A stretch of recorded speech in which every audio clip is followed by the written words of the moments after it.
Ma'am ಹಾಂ ಶಾಲಿನಿ. ನನಗೆ ಏನಾದರೂ ನೇಲ್ ಆರ್ಟ್ ಮಾಡಿ. ಹಿಂಗ ನೇಲ್ ಎಕ್ಸ್ಟೆನ್ಷನ್ ಬೇಕು ನನಗೆ. ಇವಾಗ ಹೌದು, ಟೈಮ್ ಆಯ್ತಲ್ಲ ಇವಾಗ. ಪರವಾಗಿಲ್ಲ ಮ್ಯಾಮ್.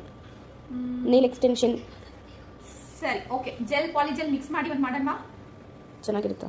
ಬರುತ್ತಾ ನೋಡಿದೆ ಬಾ. ಮ್ಯಾಮ್? ಹಾಂ ಹೇಳಮ್ಮ. ಶಾರ್ಟ್ ಮಾಡಿ. ಮಾಡೋಣ ಇರುವ ನಿಮಿಷ, ಪೇಷನ್ಸ್ ಇಟ್ಕೊ ಒಂದು 5 ನಿಮಿಷ. ಏನಕ್ಕೆ ಇದು ಮಾಡೋದು? ಒಂದು ಎಕ್ಸಸ್ ಪ್ರಾಡಕ್ಟ್ ಇರುತ್ತಲ್ಲ, ಇದು ಈ ಫೈಲರ್ ಮಿಷಿನ್. ಸೊ ಇದರಲ್ಲಿ ಜಾಸ್ತಿ ಫೈಲರ್ಸ್ ಯೂಸ್ ಮಾಡ್ತಾ ಇದ್ರೆ ಕ್ಲೈಂಟ್ ಬೇಗನೂ ಆಗೋದಿಲ್ಲ, ಕ್ಲೈಂಟ್ಗೂ ಪೇನ್ ಬರುತ್ತಲ್ಲ. ಸೊ ಡ್ರಿಲ್ ಯೂಸ್ ಮಾಡಿದಾಗ ನಮ್ಮ ಕೆಲಸನೂ ಫಾಸ್ಟಾಗಿ ಆಗುತ್ತೆ, ಆಮೇಲೆ ಫಿನಿಶಿಂಗು ಚೆನ್ನಾಗಿ ಬರುತ್ತೆ, ಕ್ಲೈಂಟಿಗೆ ಜಾಸ್ತಿ ಪೇನ್ ಆಗೋದಿಲ್ಲ.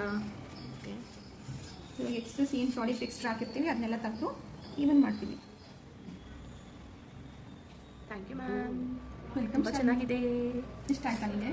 ಇಷ್ಟ ಆಯಿತು. ತುಂಬ ಲಾಂಗ್ ಆಗಿದೆ ಅಂತ ಹೇಳ್ತಾ ಇದ್ದೆ, ಆದರೆ ಚೆನ್ನಾಗಿದೆ. Thank you so much. Thank you.